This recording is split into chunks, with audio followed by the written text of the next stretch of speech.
لا إله إلا الله الذي كفى وسلام على عباده الذين اصطفى أما بعد فأعوذ بالله من الشيطان الرجيم بسم الله الرحمن الرحيم يقلب الله الليل والنهار إن في ذلك لعبرة لأولي الأبصار وقال الله تبارك وتعالى في موضع آخر إن عدة الشهور عند الله 12 شهرا في كتاب الله يوم خلق السماوات والأرض منها 4 حرم صدق الله العظيم۔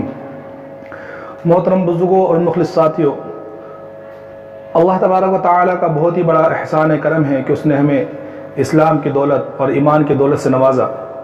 اللہ رب العزت نے اپنے کلام پاک میں ارشاد فرمایا کہ ہم دن اور رات کو عدلتے بدلتے رہتے ہیں، اور اس دن اور رات کے عدلنے بدلنے میں عقل مندوں کے لیے بہت بڑی عبرت کی چیز ہے۔ یہ اسلامی سال شروع ہونے والا ہے، اور اسلامی سال جو شروع ہو چکا ہے، تقریباً آج اس کی پہلی تاریخ ہے، اور ہم نئے اسلامی سال میں داخل ہو گئے ہیں۔ 1441 ختم ہو کر ہم 1442 سال میں داخل ہوئے ہیں۔ اللہ تبارک و تعالیٰ سے دعا ہے کہ اللہ رب العزت ہمارے پچھلے سال کی تمام لغزشوں کو، تمام کوتاہیوں کو اور امت کی تمام کوتاہیوں کو معاف فرمائے، اور آنے والے سال میں ہمیں اپنی خوب عبادت کرنے کی اور صحیح طریقے سے زندگی گزارنے کی توفیق عطا فرمائے، صحیح راستے پر چلنے کی توفیق عطا فرمائے، اپنے نافرمانیوں سے بچنے کی توفیق عطا فرمائے، اور اپنی ناراضگی والے اعمال سے بچنے کی توفیق عطا فرمائے۔ اسلامی سال محرم سے شروع ہوتا ہے اور ذی الحجہ سے ختم ہوتا ہے۔ اس کو قمری سال کہا جاتا ہے۔ جاننے والی بات یہ ہے کہ اسلامی سال کی ابتدا کب سے ہوئی؟ یہ جو 1442واں سال شروع ہو رہا ہے، اس سال کی ابتدا یعنی جس کو ہجری سال کہا جاتا ہے، اس کی ابتدا کہاں سے ہوئی؟ چنانچہ تاریخ میں لکھا ہے کہ حضرت عمر فاروق رضی اللہ تعالیٰ عنہ کے زمانے میں سن 17 ہجری میں، اور بعض تاریخی کتابوں میں سن 21 ہجری لکھا ہے کہ حضرت ابو موسیٰ اشعری رضی اللہ تعالیٰ عنہ نے ایک مرتبہ امیر المؤمنین حضرت عمر فاروق رضی اللہ تعالیٰ عنہ کے پاس لکھا کہ امیر المؤمنین، آپ کے فرامین اور آپ کے احکام جو ہمارے پاس آتے ہیں، اور یہ بڑی تاریخی دستاویز ہے، لیکن اس میں سمجھ میں نہیں آتا کہ کون سا خط پہلے آیا ہے، کون سا بعد میں آیا ہے۔ اس لیے کوئی ایسی تاریخ شروع کی جائے کہ جو خطوں کے اندر اور فرامین کے اوپر لکھا جائے، تاکہ پتہ چل جائے کہ پہلا خط کون سا ہے، بعد کا خط کون سا ہے۔ اور بعض تاریخی کتابوں میں لکھا ہے کہ ایک مرتبہ حضرت عمر رضی اللہ تعالیٰ کے پاس ایک گورنر کی طرف سے خط آیا جس میں صرف شعبان لکھا ہوا تھا۔ حضرت عمر رضی اللہ تعالیٰ نے پوچھا کہ شعبان کون سا شعبان، کہ اس سال کا شعبان یا گزرے ہوئے سال کا شعبان؟ چنانچہ حضرت عمر رضی اللہ تعالیٰ عنہ نے شورا طلب کی اور مشورہ لیا اور سب کی رائے معلوم کی۔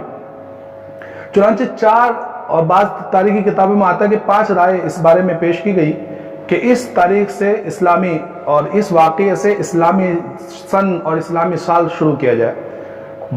بعض کی رائے یہ ہوئی کہ اللہ کے رسول صلی اللہ علیہ وسلم کی ولادت سے اسلامی سال شروع کیا جائے، لیکن حضرت عمر رضی اللہ تعالیٰ عنہ نے اس رائے کو پسند نہیں کیا اور فرمایا کہ اس کے اندر عیسائیوں سے مشابہت ہے، کیونکہ عیسائیوں کا جو سال شروع ہوتا ہے، جس کو ہم انگریزی سال کہتے ہیں، جنوری فروری والا، یہ سال جو ہے حضرت عیسیٰ علیہ السلام کی ولادت سے شروع ہوا ہے۔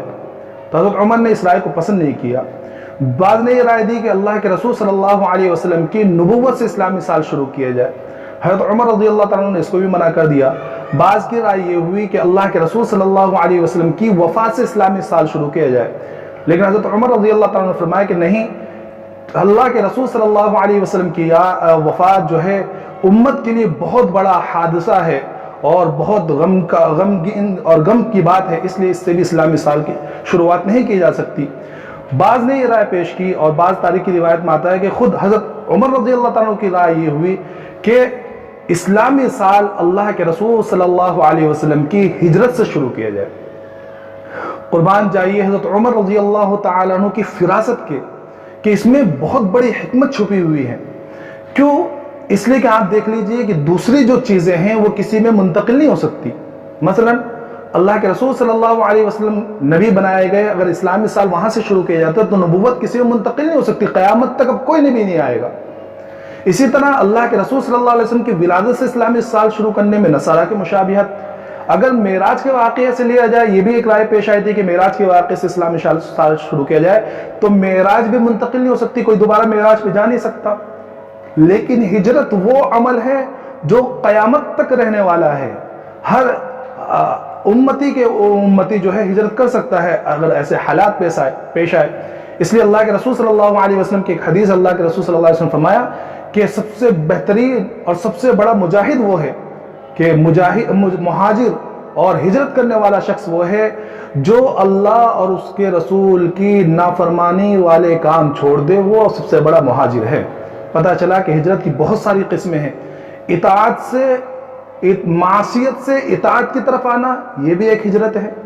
گناہوں کو چھوڑ کر ثواب کی طرف اور اچھے اعمال کی طرف آنا، یہ بھی ایک ہجرت ہے، کیونکہ ہجر سے بنا ہوا ہے، اور ہجر کے معنی ہوتے ہیں چھوڑ دینا.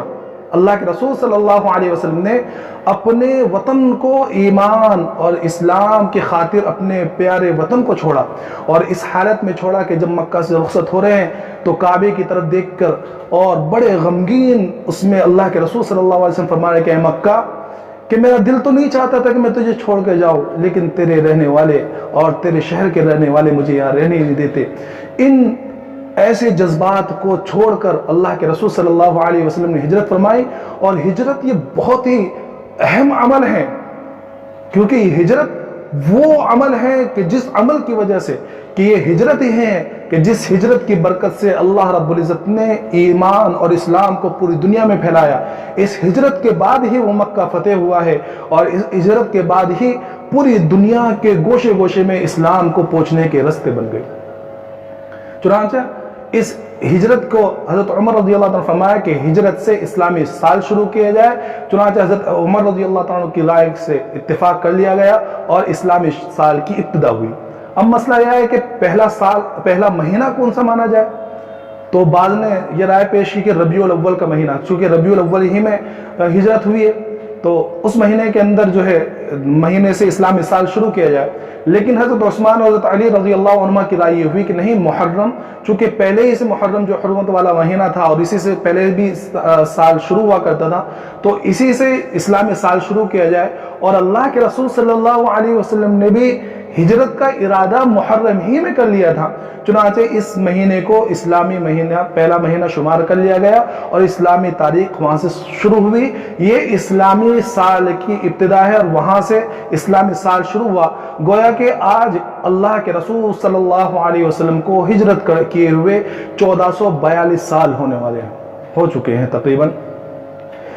اس کے اندر سب سے اہم چیز یہ ہے کہ دیکھو، ہجرت چونکہ معنی ہجر سے ہے اور ہجر کے معنی ہیں چھوڑنے کے، اس لیے ہم اس بات کی کوشش کریں کہ ہم سے پچھلے سال میں جو گناہ ہوئے ہیں ہم اللہ سے توبہ کریں کہ اللہ، ہم نے تیری بڑی نافرمانی کر لی ہے اور تیری نافرمانی کرتے ہوئے زندگی گزاری ہیں. اب ہم تجھ سے یہ دعا کرتے ہیں کہ اللہ، جس طرح تیرے نبی نے ہجرت کی تھی، اس لیے ہم بھی اپنے گناہوں سے ہجرت کر کے تیری اطاعت کی طرف آنا چاہتے ہیں. اس لیے تو ہماری آئندہ کی زندگی اس طرح بنا دے کہ ہم تیری اطاعت کے اندر زندگی گزارے، تیری فرما برداری کے اندر زندگی گزارے، تیرے محبوب صلی اللہ علیہ وسلم کی اطاعت کے اندر زندگی گزارے. اور تمام مسلمان اور تمام عالم اسلام کے لیے اللہ سے دعا کرے کہ اللہ، تمام مسلمانوں کے لیے، تمام عالم کے مسلمانوں کے لیے اس سال کو اور آئندہ کی زندگی کو امن و خیر کا باعث بنا، برکت عطا فرما، اطمینان عطا فرما، امن و سلامتی عطا فرما. ایک اہم مسئلہ جو ہے وہ آخر میں بتاتا چلو یہ ہے کہ حضرت مفتی محمد شفیع عثمانی رحمۃ اللہ علیہ معارف القرآن میں لکھتے ہیں کہ اسلامی سال کا جاننا اور اسلامی کیلنڈر کا جاننا یہ فرض کفایہ ہے. اگر پوری امت کے اندر کوئی بھی اسلامی سال اگر نہیں جانے گا، اسلامی تاریخ نہیں جائے گا، تو پوری امت گنہگار ہوگی. اور اگر کچھ لوگ جان لیں تو سب کی طرف سے فرض تو ادا ہو جائے گا. لیکن سنت طریقہ یہی ہے کہ ہم اسلامی تاریخ کا استعمال کریں، کم از کم اس کو یاد تو ہو ہم کو کہ ہم کون سے مہینہ ہے ہمارا اور کون سی اسلامی تاریخ ہے. یہ تو ہم خود بھی یاد کریں، اپنے بچوں کو بھی یاد کرائیں، کہ ان کو بتلائیں، اہمیت بتلائیں کہ اسلامی تاریخ کیسے ہے، اسلامی سال کون سا ہے اور اس کی شروعات کہاں سے ہوئی ہے. اللہ رب العزت تمام کو کہنے سننے کے ساتھ ساتھ عمل کی توفیق عطا فرمائے. وآخر دعوانا ان الحمد للہ رب العالمین.